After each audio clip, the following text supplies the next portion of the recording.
Doublelift, you're the last one we get to hear from today on behalf of TSM. You've clinched another championship title, just spending a single split away. But every time another team comes back into that dominating position, it does feel a bit different than the last. So from this position for yourself, how does this title compare to your past experiences with it?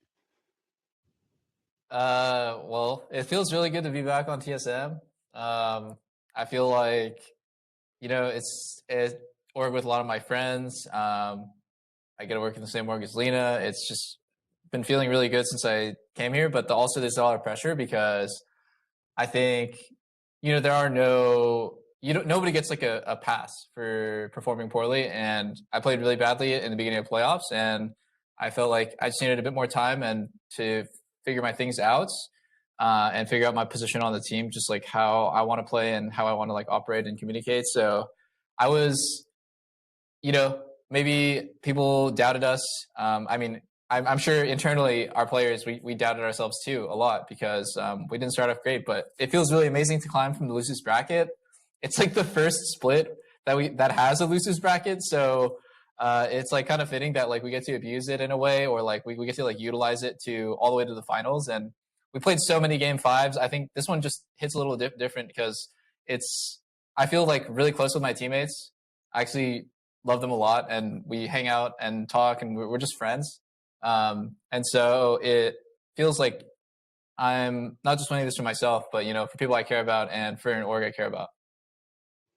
I think that's one of the greatest things for anyone when they're tuning into TSM Legends, for instance, really seeing that camaraderie that's built among you all, some of you having worked together in the past, some kind of coming together as this collective for the first time. And at the start of the year, you talked about how you do enjoy kind of this underdog positioning and mentality as opposed to having to fight in that top spot.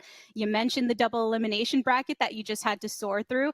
Combining that synergy with that underdog mentality, do you feel that that contributed at all to the way that you were all able to power through with such momentum?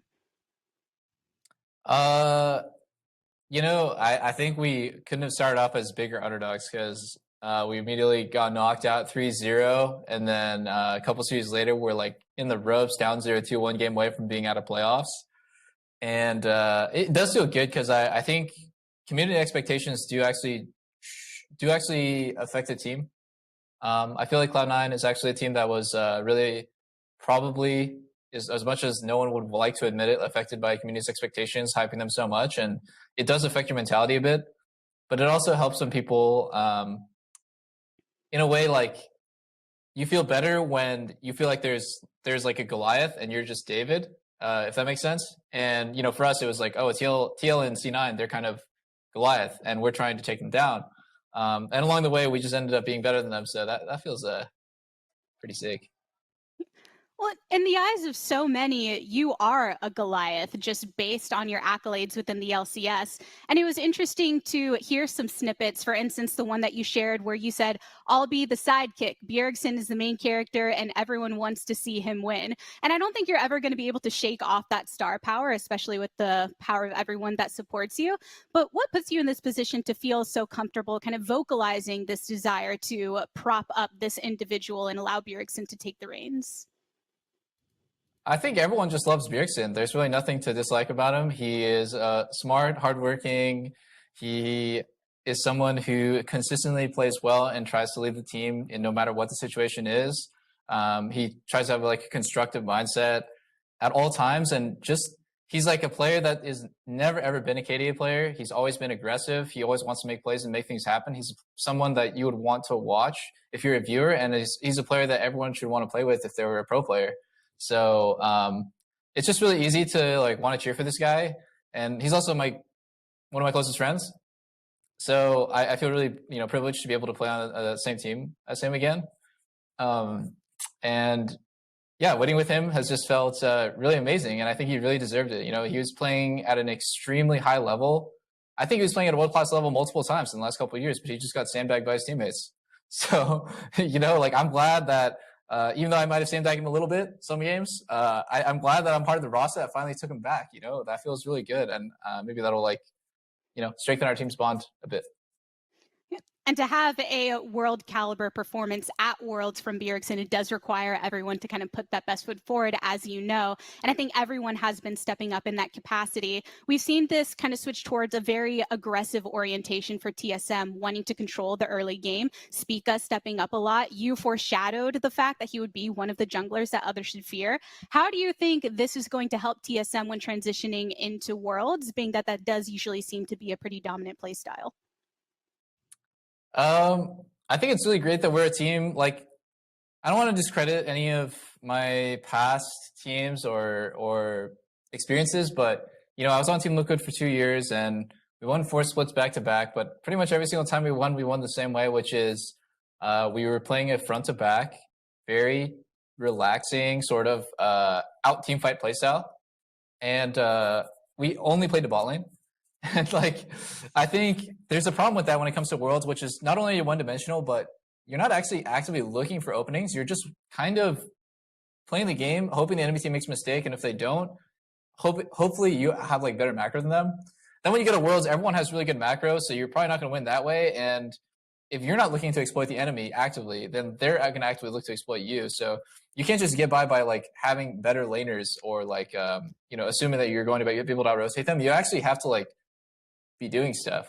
So I'm really happy that this team plays like this, because we're a team that is always looking for a play. Like, we're always trying to do something. We're always trying to accelerate the pace of the game. We're always trying to make the enemy team react to us. And like, it's been a while since I've been on a team like that, you know? It's it must be a breath of fresh air for people to watch as well, because I think C9 for Spring Split was touted as that team, and they really fell off. But I think they did bring a level of aggression and a level of playmaking that teams just hadn't been seeing before in LCS. And I think we picked up a bit of that and try to turn it into our own style too. And I'm sure you're all going to be focusing on how to bring that final, or that style rather, to the world stage. But before you get that mental shift into international prowess, here in the LCS, as far as runs from organizations in recent time, you mentioned Team Liquid with 4 back-to-back titles. You were there. Before that, TSM had the record 3 back-to-back. You were there as well. Do you feel that this run with TSM now having a championship title under your belt could be one to best all the rest that we've seen? You know, it's really crazy because like, it sucks that there's no crowd. It sucks that there's no live stadium, because I feel like if there was, this might be one of like the most crazy runs ever, like in history. I really don't think for as long as LCS exists, there's going to be another team that makes it from the losers bracket immediately and wins 6 best of 5s all the way to win the title. Like, I really don't think that's going to happen again. It's super unlikely. So I'm really proud of it, and I think this is a really awesome and like historic time. But yeah, I think assuming the context of like quarantine and stuff, this is one of the most exciting things and one of the most fulfilling things for me, because it's going off a pretty bad split. I had a lot to prove, and I think, you know, we did it. We're the best now. Yeah, you proved it here today, and while it must have been a stressful moment bringing it to Game 5 so many times, from a fan perspective, we genuinely appreciate it, Doublelift. Thank you. Thank you. All right, everybody. That is the last that we are hearing from the TSM members today. They have plenty to celebrate on the docket for the rest of the evening, but we do have the fine gentlemen of the analyst desk standing by once again with the Bud Light breakdown. Well, thank you very much, Tigress. How do you celebrate your 8th LCS title, gents? You go to Disney World in a global pandemic. I don't know about that. You definitely go to Worlds. I don't know about Disney World. Congratulations once again to Doublelift for his 8th individual title, and for TSM hitting a record 7 for the organization, and once again returning to that top spot. It should be acknowledged, though, that while the NA season is done, the World season has just begun, and we are going to see both of these teams alongside Team Liquid next, actually, for the World's Draw Show. Yes. And dive live on September 15th, so you don't have to wait too long before you'll see a little bit more surrounding the World Championship. Of course, these teams will be hopping onto flights over to China soon enough to compete. I can't That's wait. That's right. We're excited to see who they're going to play. I mean, have you seen? I don't know if you guys have been. I've been trolling, you know, Twitter and stuff, and seeing all the different, you know, like Fion's crafting all these possible groups and things together.